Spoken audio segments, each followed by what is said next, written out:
હોય કે જેના કારણે ઘરનું વાતાવરણ એ અવ્યવસ્થિત થઈ જાય. ઘણા બધી વખત કુટુંબોની અંદર ભાગલા પડી જાય અને આ બધી બાબતો એ શેતાનના અદ્રશ્ય શક્તિઓ દ્વારા થાય છે. કે શેતાન આપણા જે વિશ્વનું વચન આપણા માટે બીજ સમાન છે. એ જ બીજ જ્યારે આપણે ઈશ્વરનું વચન આપણે સાંભળીએ છીએ, ઈશ્વરના દરેક વચનો આપણા જીવનમાં ઉતારીએ છીએ, પણ જ્યારે સંકટ, મુશ્કેલી, પરીક્ષા અને દુનિયાની આફત આપણી પર આવી જાય છે ત્યારે આપણે એ વચનને ભૂલીને એ ચિંતામાં ગરકાવ થઈ જઈએ.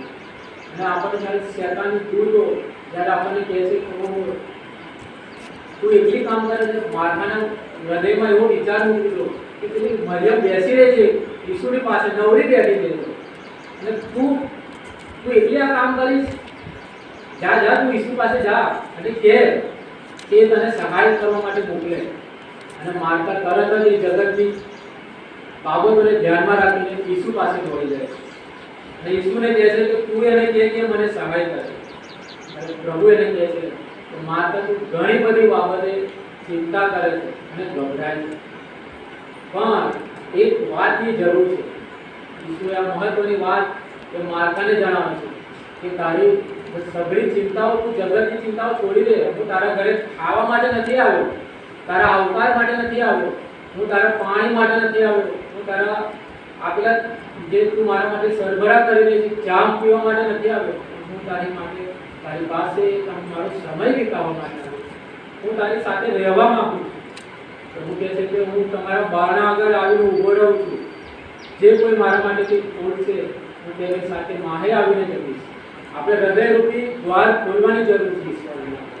ત્યારે માતા ગભરાઈ ગઈ હતી અને ઈશ્વરને દોષ દેવા માંડી કે તું આને કહે, તને ચિંતા નહીં મારી કે મારીએ મારી એકલી મૂકી દીધી છે.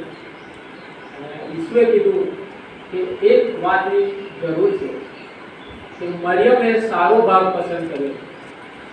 એ સારો ભાગ કયો હતો? તો મરિયમ, માતા ભલે એ એના કામમાં વ્યસ્ત થઈ દોડધામ કરવા લાગી. અંદર લખ્યું છે કે મરિયમ નામે તેની એક નાની બહેન હતી, તે ઈસુના ચરણ આગળ બેસીને એની વાત સાંભળવા લાગી.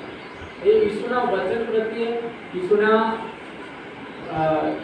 આજ્ઞાઓ પ્રત્યે એ આધીન હતી. એને ખબર હતી કે ઈસુ એ જીવનનો માર્ગ છે, એ ઈસુ આપણા જીવનને બદલનાર છે. એ ઈસુએ ઘણા બધા માતાઓને સાજા કર્યા હતા, ઘણા બધા આંધળાને દેખતા કર્યા હતા. એ સર્વ સત્તા ધરાવનાર પ્રભુ ઈસુ ખ્રિસ્ત